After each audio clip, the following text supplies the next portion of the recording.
retrouver Damien Fleureau en direct de Vars, cette commune à côté de Grenoble. Damien, 3 des 4 soldats sont originaires de ce régiment à Vars et les familles, bien sûr, sont présentes. Oui, effectivement, et c'est pour cette raison en fait que la caserne a décidé d'ouvrir ses portes au public afin d'associer toute la population à cet hommage national. Il y a beaucoup de monde présent ici. Tous connaissaient un militaire, tous sont parfois même membres de familles de militaires, puisque 200 militaires de ce 93e régiment d'artillerie de montagne vivent sur cette commune. Les élus locaux sont bien sûr présents pour rendre hommage à ces 4 soldats français. Le drapeau français est en berne juste derrière moi depuis vendredi, depuis l'annonce du décès de ces 4 militaires. Il restera en berne encore cette semaine et Nicolas Sarkozy donc rendra hommage bien sûr à ces chasseurs alpins, à ces militaires et à ce légionnaire mort au combat en Afghanistan.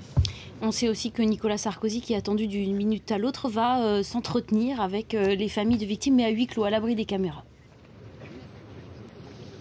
Oui, effectivement, un échange à huis clos, alors que le président de la République est actuellement en train d'arriver sur la place d'Armes. La cérémonie va donc démarrer dans quelques minutes. Cet échange aura lieu à huis clos. Les familles ne souhaitent pas rencontrer les médias, être interviewées, ne souhaitent pas être filmées. Cet entretien aura donc lieu ici sur la caserne à huis clos. Au même moment, le ministre de la Défense qui accompagne le président de la République s'entretiendra avec les militaires. Il s'agit bien sûr de rassurer les soldats français qui vivent ici, mais également ceux qui sont en Afghanistan sur leurs conditions de sécurité. Il n'y aura pas a priori de départ précipité, nous dit-on du côté de l'Elysée, mais les questions de sécurité des forces françaises engagées en Afghanistan seront bien sûr au cœur de cette cérémonie et au cœur de l'entretien que le président de la République aura avec le président afghan vendredi à l'Elysée. Voilà, on zoome à l'instant même sur Nicolas Sarkozy qui vient d'arriver, comme vous le disiez, Damien Fleureau. Donc la cérémonie va débuter et on commence avec un accueil républicain et un accueil par les autorités militaires.